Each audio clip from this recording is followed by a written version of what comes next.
Experimento de Stanley Miller. Nunca houve uma atmosfera assim. A geologia é bem clara. Há boas evidências de que a Terra sempre teve oxigênio em sua atmosfera. E isso impossibilitaria totalmente qualquer origem evolucionária de vida. Miller também usou as condições erradas. Ele usou uma fagulha elétrica para combinar as moléculas de gás. O problema é que a mesma fagulha que junta os aminoácidos também os separa e os destrói muito melhor que os cria. O problema era que as substâncias químicas colocadas juntas no frasco também seriam separadas pela mesma fagulha que as juntara. Miller sabia disso como bioquímico e, assim, ele rodeou os gases, prendeu as moléculas que queria usando um conhecido experimento bioquímico. Mas isso era trapaça, porque... Você deveria dizer, foi assim que a vida surgiu antes que houvesse qualquer plano inteligente destinado a preservar essas moléculas das forças destruidoras, as condições erradas.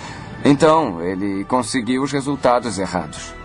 O principal produto do experimento de Miller era alcatrão, inconveniente para reações orgânicas. Quantidades de traços de vários aminoácidos que formam as proteínas em coisas vivas também foram produzidas. O problema é que o experimento de Miller produziu tanto aminoácidos canhotos quanto aminoácidos manidestros. Somente aminoácidos canhotos originam as proteínas da vida e somente uma molécula destra impede a sua produção. O que Miller realmente produziu foi uma poção venenosa que destruiria qualquer esperança para a evolução química da vida. Você pode dizer, bem, se o que acabei de dizer é verdade, como ficam os evolucionistas que acreditam nisso? Pois é muito interessante, os evolucionistas concordam comigo. Uma ocasião em que assisti a um debate na Universidade Estadual de San Diego, eu estava na plateia e dois amigos meus, Dr. Henry Morris e Dr. Darwin Gish, participaram do debate como criacionistas. No final, alguém da plateia anotou, senhoras e senhores, esta noite temos o privilégio de contar com a presença do Dr. Stanley Miller. E Gish havia explicado por que o experimento de Miller não produzira vida a partir de não-vida. E foi perguntado a Miller, o senhor gostaria de responder ao que o Dr. Gish disse sobre seu experimento para a evolução química? E o Dr. Miller disse, não. Há décadas ele não acreditava nisso. Ele conhece os mesmos problemas. Eu diria o seguinte, qualquer teoria sobre a origem da vida na Terra ou em qualquer outro planeta, pelo que se sabe, é um conto de fadas. A evolução ensina que a energia em forma de relâmpago ou calor adicionada à matéria pode ocasionalmente criar uma vida nova.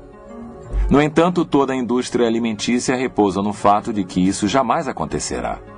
Se examinarmos um vidro de creme de amendoim, ele contém matéria e foi exposto à luz e ao calor.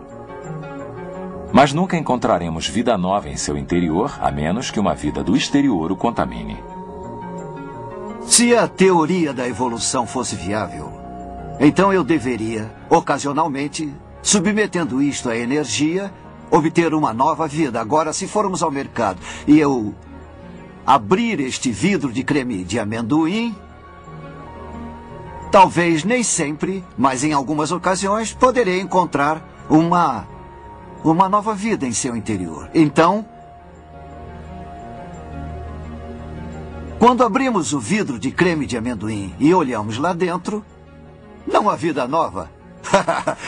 E vocês não ficam contentes? Porque vocês podem até achar graça, mas espero que não se esqueçam disto, porque você e eu conduzimos coletivamente mais de 1 bilhão de experimentos a cada ano. E temos feito isso virtualmente há 100 anos. Sem jamais encontrarmos uma nova vida. Na verdade, a indústria alimentícia do mundo depende do fato de não haver evolução. O caso da evolução química apenas enfraquece quando consideramos que longas cadeias de aminoácidos, todas exatamente na posição correta, são requeridas para formar as proteínas da vida. Pior ainda, os aminoácidos não se juntam naturalmente para formar proteínas. Ao contrário, tendem a separar-se. As proteínas podem ter 2 ou 3 mil aminoácidos, um longo complexo de substâncias químicas. E são como um programa de computador Cada aminoácido tem de estar exatamente na posição correta. Se um deles estiver errado, aquela proteína é inútil, como ocorre com um programa de computador. As improbabilidades contidas no darwinismo existem desde o começo. Mesmo antes do início da vida, como surgiu a primeira molécula da proteína? E tem havido muito trabalho para investigar a sua probabilidade, tanto dos que usam a teoria da informação, quanto pelos biólogos moleculares em experimentar as proteínas para ver se podem ou não ser feitas em pedaços e reunidas. E o trabalho dos dois grupos descobriu que a probabilidade de ser impossível a proteína do tamanho encontrado no corpo humano aparecer por acaso é imensa. Eu acho que seria uma coisa possível se você tivesse a eternidade à sua disposição. Mas o darwinismo não tem a eternidade à disposição deles.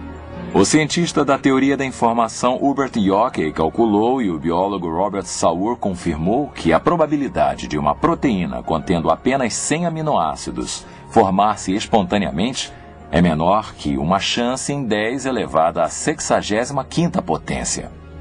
Um fato tão improvável que poderia ser comparado a ganhar a loteria estadual com um bilhete achado na rua e depois continuar a encontrar bilhetes premiados na rua toda semana durante 1000 anos.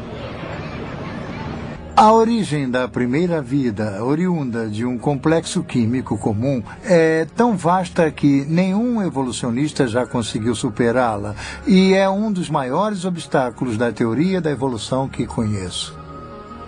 Se as proteínas se formassem miraculosamente, nem assim estaríamos perto de criar a vida. As células vivas mais simples requerem milhares de proteínas específicas para que possam funcionar. Vários cientistas já tentaram calcular a probabilidade do surgimento da vida por acaso. Sir Fred Hoyle, matemático inglês, usando um supercomputador e a ajuda de estudantes graduados, estimou somente a origem das proteínas de uma ameba, 2.000 delas surgindo por um acaso. Ele estimulou que a probabilidade das proteínas de uma ameba surgirem por acaso é de 1 em 10, elevada à potência de 40.000.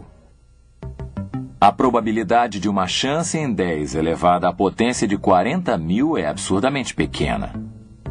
Para ilustrar o exemplo, considere que a probabilidade de apanhar um átomo específico no universo é de 1 em 10 elevada à 80ª potência. Depois de fazer esse cálculo, o matemático inglês Sir Frederick Hoyle disse: a probabilidade da formação de vida oriunda de matéria inanimada é de 1 a um número com 40.000 nadas atrás dele. É o suficiente para enterrar Darwin e toda a teoria da evolução. Não houve o caldo primordial neste planeta nem em qualquer outro. E se a vida não teve início ao acaso, então deve ter sido produto de uma inteligência intencionada. Podemos provar, matematicamente, que a evolução é uma piada, não poderia jamais acontecer. Richard Dawkins, por exemplo, um dos principais evolucionistas, em seu livro The Blind Watchmaker, ele reconhece que o núcleo de cada célula, vegetal, animal ou humana, tem um banco de dados maior que o conjunto de 30 volumes da Enciclopédia Britânica. Toda forma de vida, vegetal, animal e humana, constitui-se de células. Cada célula é uma cidade em miniatura desempenhando as complexas funções exigidas para a existência da vida. A membrana celular é autorregenerativa e consiste de proteínas especiais